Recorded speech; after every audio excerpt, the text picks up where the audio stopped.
Hello students, welcome to RD Chemistry. ನನ್ನ ಹೆಸರು Reuben D'Souza. Basically I am from Mangalore. ಇಲ್ಲಿ ಎರಡು ಚಾನೆಲ್ ಇದೆ, ಒಂದು ಯೂಟ್ಯೂಬ್ ಚಾನೆಲ್ ಇದೆ, ಇನ್ನೊಂದು ಟೆಲಿಗ್ರಾಮ್ ಚಾನೆಲ್ ಇದೆ.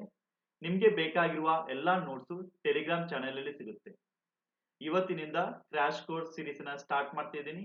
ಇವತ್ತಿನ topic solid state.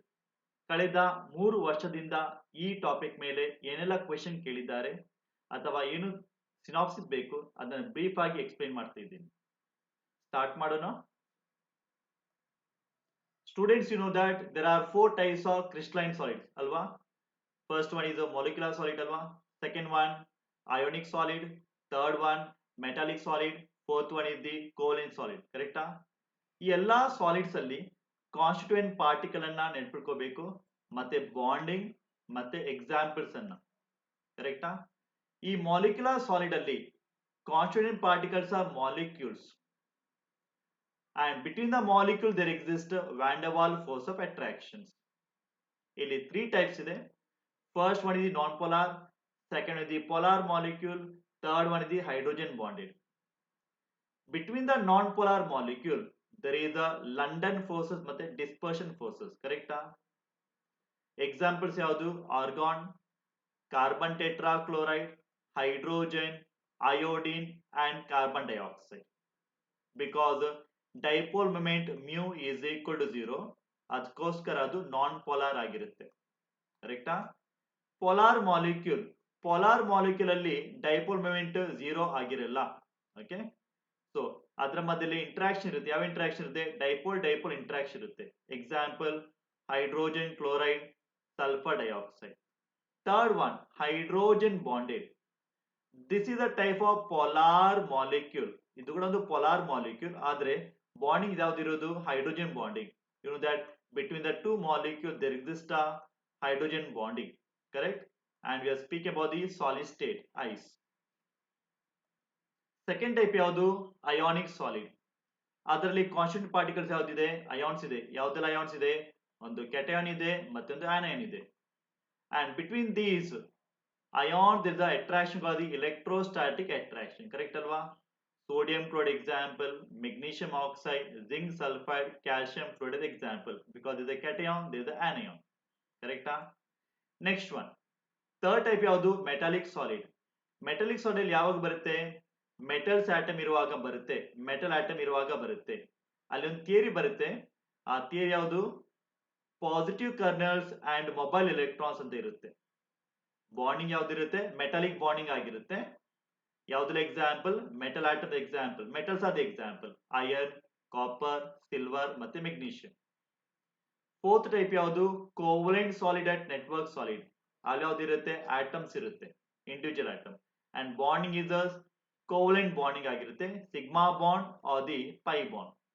Example is silicon dioxide, crystalline form called as the quartz. Silicon carbide example, diamond and graphite are the allotropes. Correct?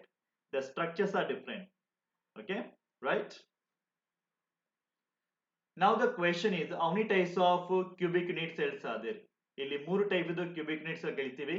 ಒಂದು simple cube, body centred cube and the face centred cube. ಅದರ information ನೋಡ್ಕೊಳ್ಳೋಣ. Primitive cube or simple cube. Here the particles are there on in the corners. ಕರೆಕ್ಟಾ? ಎಷ್ಟು corners ಇದೆ? Cube ಅಲ್ಲಿ 8 ಇದೆ. ಪ್ರತಿಯೊಂದರದು contribution ಇಷ್ಟು 1/8. ಕರೆಕ್ಟಾ? ಹಾಗಾದ್ರೆ ಒಟ್ಟಿಗೆ ಎಷ್ಟು ಪಾರ್ಟಿಕಲ್ಸ್ ಇದೆ per unit cell? 1. This is called the Z value. Correct ಅಲ್ವಾ? ರೈಟ್. ಸಿಂಪಲ್ ಕ್ಯೂಬ್ ಅಲ್ಲಿ ಡಿರೈವೇಶನ್ ಮಾಡುವಾಗ, ಪ್ಯಾಕಿಂಗ್ ಡಿರೈವೇಶನ್ ಮಾಡುವಾಗ ಏನ್ ಬರುತ್ತೆ? ಒಂದು ಫಾರ್ಮುಲಾ ನಾವು ಯೂಸ್ ಮಾಡ್ತೀವಿ. A is equal to R. A ಅಂದ್ರೆ ಏನು? Edge length. R ಅಂದ್ರೆ ಏನು? Radius of the atom. Packing efficiency find out ಮಾಡಿದ್ದಾರೆ. ಎಷ್ಟು ಬರುತ್ತೆ? 52.4 ಅಪ್ರಾಕ್ಸಿಮೇಟ್ಲಿ ಪ್ಯಾಕಿಂಗ್ ಎಫಿಷಿಯನ್ಸಿ ಬರುತ್ತೆ. ಕರೆಕ್ಟಾ? ಉಳಿದ ಸ್ಪೇಸ್ ಏನ್ ಹೇಳ್ತಾರೆ? ವಾಯ್ಡ್ ಹೇಳ್ತಾರೆ. ಕರೆಕ್ಟಾ? ಆ ವಾಯ್ಡ್ ಎಷ್ಟು ಬರುತ್ತೆ? 100 ಮೈನಸ್ 52.4 ಬರುತ್ತೆ. ಕರೆಕ್ಟಾ? ಅಂದ್ರೆ ಅಪ್ರಾಕ್ಸಿಮೇಟ್ಲಿ 47.6% ಬರುತ್ತೆ. ಕರೆಕ್ಟ್ ಅಲ್ವಾ? Second type face centred cubic lattice ಅಥವಾ FCC ಹೇಳ್ತೀವಿ, ಅಥವಾ CCP ಕೂಡ ಹೇಳ್ತೀವಿ. ಕರೆಕ್ಟಾ? Cubic close packing. Here lattice points are there in the center of the each face. Okay, in addition to the particles at the corner. Correct alva? ಎಷ್ಟು faces ಇದೆ? There are 6 faces. Contribution ಎಷ್ಟು ಅಂದ್ರದ್ದು 1/2 ಕರೆಕ್ಟಾ? ಎಷ್ಟು ಆಗುತ್ತೆ? 3 particles ಆಗುತ್ತೆ. Corners ಎಷ್ಟಿದೆ? 8 corners ಇದೆ. ಪ್ರತಿಯೊಂದಕ್ಕೂ ಎಷ್ಟು ಕಾಂಟ್ರಿಬ್ಯೂಷನ್? 1/8 ಎಷ್ಟಾಗುತ್ತೆ? 1 ಆಗುತ್ತೆ. ಹಾಗಾದ್ರೆ 1 + 3 = ಎಷ್ಟಾಗುತ್ತೆ? 4. This is the Z value for which one? FCC. Correct. Next one, radius of the atom. Radius of the atom, we have got 4r is equal to square root of 2a. When you are deriving, you will get it. Correct. Then the packing efficiency is equal to 74%. Correct. So remaining space is void, and that void is equal to 100 minus 74. ಎಷ್ಟಾಗುತ್ತೆ? This is equal to 26% ಆಗುತ್ತೆ. Right. Third type ಯಾವುದಿದೆ? Body centered cube. Correct alva? Here lattice points are there at the center of the body plus there in the corners. Correct? Corner ಅಲ್ಲಿ ಎಷ್ಟು ಇರಬೇಕು? 8 into 1/8 ಇರಬೇಕು. ಎಷ್ಟಾಗುತ್ತೆ? 1 ಆಗುತ್ತೆ. Centre of the body ಒಂದೇ ಇರುತ್ತೆ. ಕರೆಕ್ಟಾ? ಒಂದೇ ಇರೋದು. ಅದರ ಕಾಂಟ್ರಿಬ್ಯೂಷನ್ ಎಷ್ಟು? 1. ಒಟ್ಟಿಗೆ ಎಷ್ಟಾಯಿತು? 1 + 1 is equal ಎಷ್ಟಾಯಿತು? 2 ಆಯಿತು. This equals Z value for BCC, right? Now do you calculate radius of the atom here? 4r is equal to square root of 3a. Okay. Now this square root of 3a, remember this is the body diagonal length. This is known as the body diagonal length. This is the body diagonal length. Then square root of 2a is the face diagonal length. ಇದನ್ನ ಏನು ಹೇಳ್ತಾರೆ? Face diagonal length. Correcta? Right. Next one, packing efficiency. ಇದರದ್ದು packing efficiency ಎಷ್ಟಿರುತ್ತೆ? 68% ಇರುತ್ತೆ. ಕರೆಕ್ಟಾ? 68% ಇದೆ. ಹಾಗಾದ್ರೆ ಎಂಟಿ space ಎಷ್ಟು? ವಾಯ್ಡ್ ಎಷ್ಟು ಅದರದ್ದು? 100 minus 68 ಎಷ್ಟಾಗುತ್ತೆ? 32% ಎಂಟಿ ಸ್ಪೇಸ್ ಇರುತ್ತೆ. ರೈಟ್ವಾ? Correct. An important concept to find out the density. Density formula D is equal to Zm divided by A cube Na. Correct alva? Right? D stand for density. General ಏನು ಮಾಡ್ತೀವಿ? Gram per cm cube ಅಲ್ಲಿ ಬರೀತೀವಿ. ಕರೆಕ್ಟಾ? Z value is 2. Z is equal to 1 for simple cube. Z is equal to 2 for body centered cube. Z is equal to 4 for FCC or CCP. Correcta? M stand for molar mass. Correcta? Molar mass or atomic mass. Correcta? Here A is nothing but the edge length. Correcta? Edge length. Edge length. A cube ಮಾಡುವಾಗ ಏನು ಬರುತ್ತೆ? Volume of unit cell ಬರುತ್ತೆ. Volume of the unit cell ಬರುತ್ತೆ. ಕರೆಕ್ಟಾ? Volume of unit cell. Any ಅಂದ್ರೇನು? ಅವಗಾಡ್ number 6.022 into 10^23 particles atoms per unit cell per mole it is. ಕರೆಕ್ಟಾ? Right.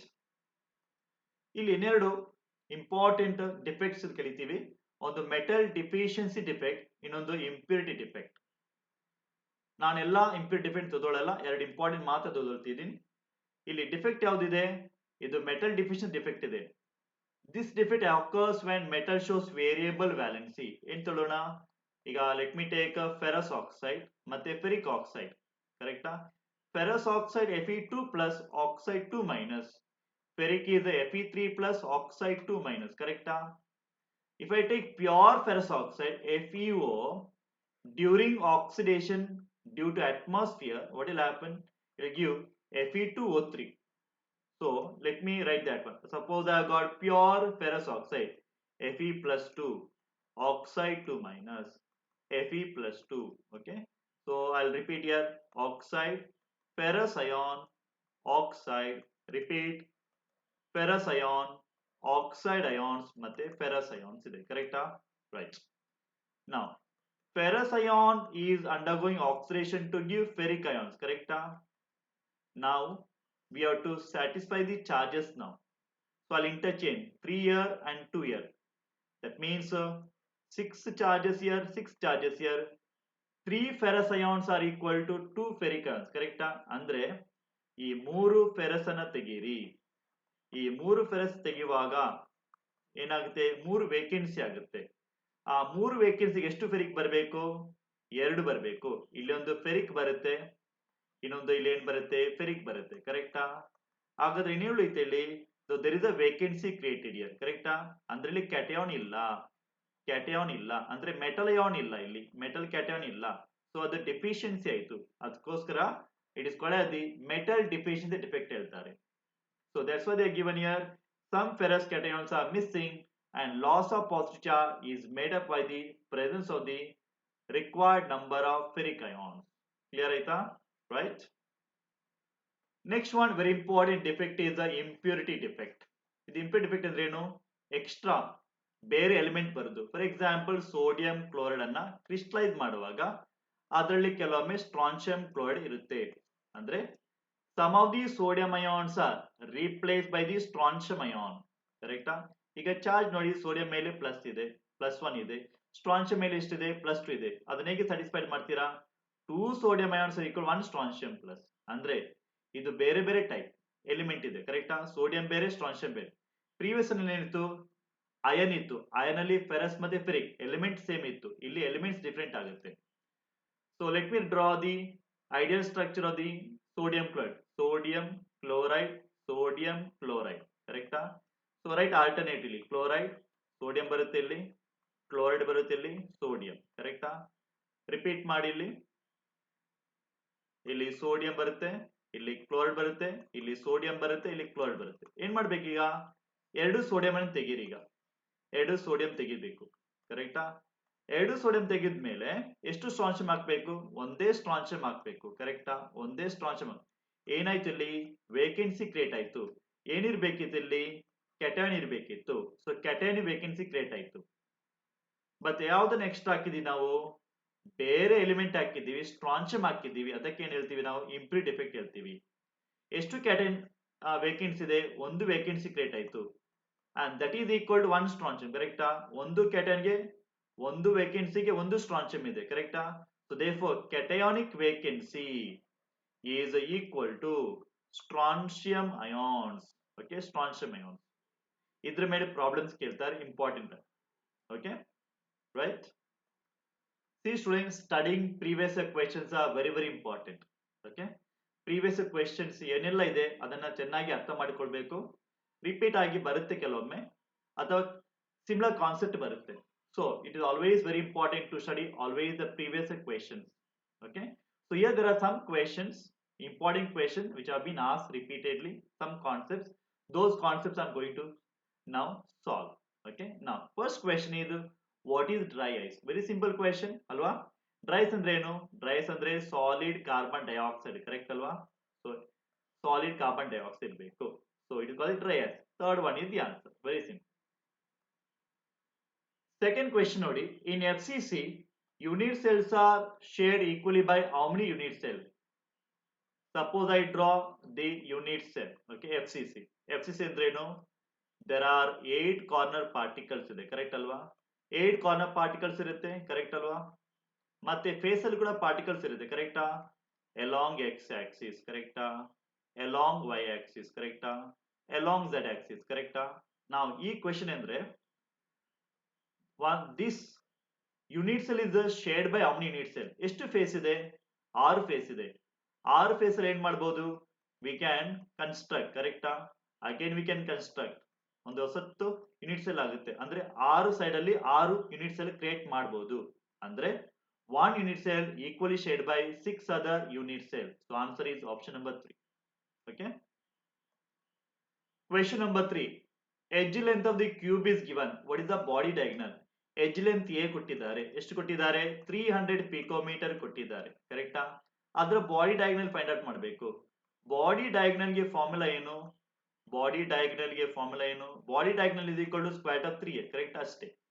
ಅಂದ್ರೆ square root of 3 ಅಂದ್ರೆ ಎಷ್ಟು? 1.73 into 300 picometres. Final answer picometre ಅಲ್ಲಿ ಇದೆ. ಎಷ್ಟು ಬರ್ತಿದೆ? ಅಪ್ರಾಕ್ಸಿಮೇಟ್ಲಿ 519 ಪಿಕೋಮೀಟರ್ ಬರುತ್ತೆ. Okay, direct problem multiplication. So answer ಯಾವುದು? Option number 3. Correct? Next question ನೋಡಿ, which of the following is a network solid or covalent solid? Network solid ಹೇಳ್ತಾರೆ, covalent solid ಕೂಡ ಹೇಳ್ತಾರೆ. ಕರೆಕ್ಟ್ ಅಲ್ವಾ? ಯಾ, ಸೋಡಿಯಂ ಕ್ಲೋರೈಡ್ ಅಲ್ಲಿ ಏನಿದೆ? Cation ಮತ್ತೆ ಆನೈನ್ ಇದೆ. ಆಬ್ವಿಯಸ್ಲಿ ಇದು ಅಯಾನಿಕ್ ಆಗಿರ್ಬೇಕು. ಕರೆಕ್ಟಾ? ಐಸ್ ಅಂದ್ರೆ ಏನು? Water. What is the molecule? Polar molecule. ಕರೆಕ್ಟಾ? Polar molecular solid it is. Iodine single bond iodine is a molecule. Correcta? This also which one? This is non-polar molecule. This is a non-polar molecule. whereas aluminium nitride is a covalent molecule, is a giant structure. So the answer is which one? Option number fourth one is the answer, right? So aluminium nitride is the answer. This is called as the aluminium nitride. In ಹೇಳ್ತಾರೆ aluminium nitride ಅಂತ ಹೇಳ್ತಾರೆ. Clear? Right? Yeah, next question ಓದ್ಕೊಳ್ಳಿ. Number of atoms in 2.4 gram of the body centered cubic. BCC ಕೊಟ್ಟಿದ್ದಾರೆ 2.4 grams ಅನ್ನ. ಅದರ edge length ಹೇಳಿ ಕೊಟ್ಟಿದ್ದಾರೆ 200 picometre. Density ಕೊಟ್ಟಿದ್ದಾರೆ, ಅವಾಗಡ್ ನಂಬರ್ ಕೊಟ್ಟಿದ್ದಾರೆ. ಓಕೆ, ಏನ್ ಮಾಡ್ಬೇಕೀಗ? ನಂಬರ್ ಆಟಮ್ಸ್ ಫೈಂಡ್ ಔಟ್ ಮಾಡಬೇಕು. ಸೊ ಇದು ಡೆನ್ಸಿಟಿ ರಿಲೇಟೆಡ್, ಕರೆಕ್ಟ್ ಅಲ್ವಾ? Density is equal to Zm divided by a cube Na, ಕರೆಕ್ಟಾ? ಇದು ಮೊಲಾರ್ ಮಾಸ್. ಮೊಲಿಕ್ಯುಲರ್ ಮಾಸ್ ಬರುವಾಗ ಅವಾಗಡ್ ನಂಬರ್ ಬರುತ್ತೆ. ನಾವೇನ್ ಮಾಡೋಣ, ಇದು ಮೊಲಿಕ್ಯುಲರ್ ಮಾಸ್ ಅಲ್ಲ 2.4 ಗ್ರಾಮ್. ನಮ್ಗೇನ್ ಬೇಕು? ನಂಬರ್ ಆಟಮ್ಸ್ ಬೇಕು. ನಾನು ಏನ್ ಮಾಡ್ತೀನಿ ಈಗ, ಅದನ್ನೇ ಸ್ವಲ್ಪ ಚೇಂಜ್ ಮಾಡ್ತೀನಿ. D is equal to Z. I'll make small letter m divided by a cube and write small letter m. Andre this is the given mass, so we can calculate the number of particles present in the this given mass. Okay, so this we can make a little bit difference here. Okay, so this is small trick. Density ಕೊಟ್ಟಿದ್ದಾರೆ ಎಲ್ಲ ಇಲ್ಲಿ gram per cm cube ಕೊಟ್ಟಿದ್ದಾರೆ. So 10 gram ಅಂತ ಬರೀತೀನಿ. BCC ಗೆ z value ಎಷ್ಟಾಗುತ್ತೆ? 2 ಆಗುತ್ತೆ, ಕರೆಕ್ಟಾ? ಇಸ್ 2 ಇಂಟು ಮಾಸ್ ಎಷ್ಟು ಕೊಟ್ಟಿದ್ದಾರೆ? 2.4 ಗ್ರಾಮ್ ಕೊಟ್ಟಿದ್ದಾರೆ.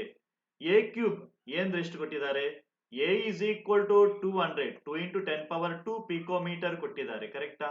ಅಥವಾ 2 into 10 power 2 ಪಿಕೋಮೀಟರ್ ಅಂದ್ರೆ ಎಷ್ಟು? 10 power minus 12 ಮೀಟರ್, ಕರೆಕ್ಟಾ? ಅಥವಾ ಸೆಂಟಿಮೀಟರ್ಗೆ ಫೈಂಡ್ ಔಟ್ ಮಾಡಬೇಕು, ಯಾಕಂದ್ರೆ density gram per cm cube ಅಲ್ಲಿ ಇದೆ, ಕರೆಕ್ಟಾ? So 2 into 10 power 2 into 10 power minus 12 into 100, 100 ಅಂದ್ರೆ 10 power 2 ಸೆಂಟಿಮೀಟರ್ ಆಗುತ್ತೆ, ಕರೆಕ್ಟಾ? ಸೊ ಫೈನಲ್ ಎಷ್ಟಾಗುತ್ತೆ ಇದು? 2 into 10 power minus 8 ಸೆಂಟಿಮೀಟರ್ ಆಗುತ್ತೆ, ಕರೆಕ್ಟಾ? ಅಂದ್ರೆ a ಕ್ಯೂಬ್ ಮಾಡ್ಕೊಳ್ಳಿ ಈಗ. 2 into 10 power minus 8 centimetre cube ಮಾಡಬೇಕು, ಕರೆಕ್ಟಾ? ಸೊ ಏನಾಗುತ್ತೆ ಆಗ? 8 into 10 power minus 24 ಆಗುತ್ತೆ. ಸೊ ಅದನ್ನ 8 into 10 power minus 24 ಬರೀಬೇಕು ಇಂಟು ಅವಾಗ ನಮ್ಮ ಬೆಳಕಿಲ್ಲ ಇಲ್ಲಿ some number atom which is present in 2.4 gram ಗೆ ಬರುತ್ತೆ, ಕರೆಕ್ಟಾ? So when you calculate this one you will get this answer as equal to 6 into 10 to the power 22. ನಾನು ಡೈರೆಕ್ಟ್ ಆನ್ಸರ್ ಬರೀತಿದ್ದೀನಿ, you can solve carefully. So answer third ಬರುತ್ತೆ. Third one is the answer. Clear? Right? So you should not make use of the calculator. I have done calculation earlier, so I given the answer here directly. Okay, right? See the sixth question. 1 mole of sodium chloride doped with a 10 power minus 5 mole percentage of strontium chloride. Number of cation vacancy. Number of cation vacancy is equal to what? The number of strontium chloride. Correct? Constant is strontium chloride. Again find out ಮಾಡ್ತೀರಾ? ಎಷ್ಟು strontium chloride ಕೊಟ್ಟಿದ್ದಾರೆ? 10 to the power minus 5 mole ಕೊಟ್ಟಿದ್ದಾರೆ, ಕರೆಕ್ಟಾ? ಇಲ್ಲೇನ್ ಕೊಟ್ಟಿದ್ದಾರೆ? ಇದು mole wise ಅಲ್ಲಿ ಇಲ್ಲ ಆಕ್ಚುಲಿ. ಓಕೆ, ಸೊ ಕೆಟನ್ ವ್ಯಾಕೆನ್ಸಿ ಏನ್ ಮಾಡ್ಬೇಕಂದ್ರೆ ಈ ಮೋಲ್ ಅನ್ನು ಕನ್ವರ್ಟ್ ಮಾಡಬೇಕು. ಒಂದು ಮೋಲ್ ಅಲ್ಲಿ ಎಷ್ಟು ಪಾರ್ಟಿಕಲ್ಸ್ ಇರುತ್ತೆ, ಅದು ವೇಕೆನ್ಸಿ ಇರುತ್ತೆ, ಅವಗಾಡ್ ನಂಬರ್, ಕರೆಕ್ಟಾ? 10 power minus 5 into 6 into approximate ಮಾಡಿದೀನಿ 10 power 23. So many vacancy per mole. Answer ಕೊಟ್ಟದ್ದು per mole. Okay, so it is equal to 6 into 10 to the power plus 18, ಕರೆಕ್ಟಾ? So many cationic vacancies are there per mole of the substance here, right? So the answer ಯಾವ್ದು ಬರುತ್ತೆ? Third answer ಬರುತ್ತೆ, right? Simple one.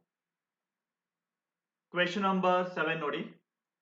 Metal exists as oxide ಕೊಟ್ಟಿದ್ದಾರೆ, oxide ಕೊಟ್ಟಿದ್ದಾರೆ, M.96 oxide ಕೊಟ್ಟಿದ್ದಾರೆ. Okay, ಅಂದ್ರೆ ಇದು oxygen 1.00 ಅಂತ ಹೇಳಿ. ಈ ಮೆಟಲ್ ಅಲ್ಲಿ ಎರಡು ವ್ಯಾಲೆನ್ಸ್ ಇದೆ, ಮೆಟಲ್ +2 ಮತ್ತೆ +3 ಇದೆ. ಪರ್ಸೆಂಟೇಜ್ ಕ್ಯಾಲ್ಕುಲೇಟ್ ಮಾಡಬೇಕು, ಯಾವ್ದ್ರದ್ದು? +3 ಚಾರ್ಜ್ ಇದ್ದು. Now this is a fraction they given. What you can do is convert it to the percentage. M multiply by 100 get 96% metal and oxygen 100%, correct? This is the example of metal deficiency. Ferrous oxide giving ferric oxide. ನೆನಪಿದ್ಯಾ? Fe+2 ಕೂಡ ಇದೆ, Fe+3 ಕೂಡ ಇತ್ತು, correct? Similar to this problem. Okay, ಇಲ್ಲಿ metal +3 ಕೂಡ ಇದೆ and metal +2 ಕೂಡ ಇದೆ, ಕರೆಕ್ಟಾ? ನಮ್ಗೇನ್ ಬೇಕು? +3 ಬೇಕು. Let it be X year. Remaining ಎಷ್ಟಿದೆ? 96 ಮೈನಸ್ ಎಕ್ಸ್ ಆಗ್ಬೇಕು, ಕರೆಕ್ಟಾ? ಸೊ ಕ್ಯಾಲ್ಕುಲೇಷನ್ ಮಾಡೋಣ ಈಗ. ಏನ್ ಮಾಡ್ಬೇಕಂದ್ರೆ ಎಕ್ಸ್ ಇಂಟು +3 ಚಾರ್ಜ್, ಕರೆಕ್ಟಾ? Plus 96 minus X into charge is +2, ಕರೆಕ್ಟಾ? ಪ್ಲಸ್ ಆಕ್ಸಿಜನ್ ಎಷ್ಟಿದೆ? 100 ಇದೆ. ಆಕ್ಸಿಜನ್ ಇಸ್ ಚಾರ್ಜ್ ಎಷ್ಟು -2, ಟೋಟಲ್ ಎಷ್ಟಾಗಬೇಕು 100 ಆಗಬೇಕು. ಕರೆಕ್ಟಾ? ಈಗ ಕ್ಯಾಲ್ಕುಲೇಟ್ ಮಾಡ್ತಾ ಹೋದಾಗೆ ಎಕ್ಸ್ ಎಷ್ಟು ಬರುತ್ತೆ ಅಂದ್ರೆ ಎಕ್ಸ್ ಇಸ್ ಈಕ್ವಲ್ ಟು 8% ಬರುತ್ತೆ, 8 ಬರುತ್ತೆ. ಓಕೆ, 8 ಬರುತ್ತೆ. 8 ಔಟ್ ಆಫ್ ಎಷ್ಟು ಬರುತ್ತೆ 96 ಅಲ್ಲಿ ಬರುತ್ತೆ. ನಮ್ಗೆ ಪರ್ಸೆಂಟೇಜ್ ಬೇಕು. ಕರೆಕ್ಟಾ? ಪರ್ಸೆಂಟ್ ಎಕ್ಸ್ ಬೇಕು ಅಂದ್ರೆ 96 ಇದ್ದದಲ್ಲಿ ಅದರಲ್ಲಿ 8 ಇನ್ನಿರುವುದು +3 ಸ್ಟೇಟ್ ಇರುವುದು. ಸಪೋಸ್ ವಿ ಆರ್ ಟೇಕನ್ 100%, ಆಗ ಎಷ್ಟಾಗುತ್ತೆ ಸ್ವಲ್ಪ ಹೆಚ್ಚಾಗುತ್ತೆ 8 ಗಿಂತ, ಆಗ 8.3% ಬರುತ್ತೆ. Okay, this approximate one. So answer ಯಾವ್ದಾಗಬೇಕು? 4th one is the answer. ಆಯ್ತಾ? ಕ್ಲಿಯರ್? ಒಂದು ಲಾಸ್ಟ್ ಕ್ವೆಶನ್ ನೋಡೋಣ. Metal crystallises in the FCC with the metallic radius ಕೊಟ್ಟಿದ್ದಾರೆ, ಎಷ್ಟಾಗುತ್ತೆ √2 ಆಂಗ್ಸ್ಟ್ರಾಮ್ ಕೊಟ್ಟಿದ್ದಾರೆ. ಅದರ ವಾಲ್ಯೂಮ್ ಫೈಂಡ್ ಔಟ್ ಮಾಡಬೇಕು. ವಾಲ್ಯೂಮ್ ಆಫ್ ಯೂನಿವರ್ಸಲ್ ಇಂದ ಮೀಟರ್ ಕ್ಯೂಬ್ ಅಲ್ಲಿ ಕೊಟ್ಟಿದ್ದಾರೆ, ಸೆಂಟಿಮೀಟರ್ ಏನು ಬೇಡ. ಕರೆಕ್ಟಾ? ರೈಟ್. FCC ಇರುವಾಗ ಅದನ್ನ ಫಾರ್ಮುಲಾ ಬರುತ್ತೆ. ಯಾವುದು formula? 4R is equal to √2 ಅಂತ ಹೇಳಿ. ಕರೆಕ್ಟ್ ಅಲ್ವಾ? ಸೊ ಫಸ್ಟ್ ಏನ್ ಮಾಡಬೇಕು? ಎ ಫೈಂಡ್ ಔಟ್ ಮಾಡಬೇಕು. ಎ ಫೈಂಡ್ ಔಟ್ ಮಾಡಿ ಏನ್ ಮಾಡಬೇಕು? ಎ ಕ್ಯೂಬ್ ಮಾಡಬೇಕು, ವಾಲ್ಯೂಮ್ ಬರುತ್ತೆ. ಕರೆಕ್ಟಾ? So a is equal to 4R divided by √2. ಕರೆಕ್ಟಾ? 4 ಇಂಟು ರೇಡಿಯಸ್ ಕೊಟ್ಟಿದ್ದಾರೆ, ಎಷ್ಟು ಕೊಟ್ಟಿದ್ದಾರೆ √2 ಇಂಟು ಆಂಗ್ಸ್ಟ್ರಾಮ್ ಅಂದ್ರೆ ಎಷ್ಟು 10⁻⁻10. ಕರೆಕ್ಟಾ? ಇನ್ ಟರ್ಮ್ಸ್ ಆಫ್ ಮೀಟರ್ ಬರುತ್ತೆ. ರೈಟ್. ಡಿವೈಡೆಡ್ ಬೈ √2 ಬರುತ್ತೆ. ಕರೆಕ್ಟಾ? ಸೊ √2 ಗೆಟ್ ಕ್ಯಾನ್ಸಲ್ ಆಗುತ್ತೆ. So a is equal to 4 into 10⁻⁻10 metre. ಕರೆಕ್ಟಾ? ಅದನ್ನು ಮಾಡ್ಬೇಕೀಗ ಕ್ಯೂಬ್ ಮಾಡಿ, ವಾಲ್ಯೂಮ್ ಬರುತ್ತೆ. ಸೊ 4 ಇಂಟು 10⁻⁻10 ಕ್ಯೂಬ್ ಮಾಡಿ. ಸೊ 4 ಇಂಟು 4 ಎಷ್ಟಾಗುತ್ತೆ 64 ಆಗುತ್ತೆ. ಕರೆಕ್ಟಾ? 64 ಆಗುತ್ತೆ ಇಂಟು 10⁻⁻30 ಆಗುತ್ತೆ. ಕರೆಕ್ಟಾ? ಬಟ್ ಈ ಆನ್ಸರ್ ಇಲ್ಲ ಅಲ್ಲಿ. ಏನ್ ಮಾಡ್ಬೇಕು? ಅದನ್ನ 6.4 ಮಾಡಿ ಇಂಟು 10⁻⁻29 ಮಾಡಬೇಕು. ಕರೆಕ್ಟಾ? ಸೈಂಟಿಫಿಕ್ ನೊಟೇಷನ್ ಬರೀಬೇಕು. ಆಗ ಯಾವ್ದು ಆನ್ಸರ್ ಬರುತ್ತೆ? ಆಪ್ಷನ್ ನಂಬರ್ 1 ಬರುತ್ತೆ. Clear? Right. If you like this video, please share, subscribe RD chemistry. ನಿಮಗೆ ಸಿನಾಪ್ಸಿಸ್ ಮತ್ತೆ ಈ ಕ್ವೆಶನ್ಸ್ ಎಲ್ಲ ಟೆಲಿಗ್ರಾಮ್ ಚಾನೆಲ್ ಅಲ್ಲಿ ಸಿಗುತ್ತೆ. Thank you. Have a nice day.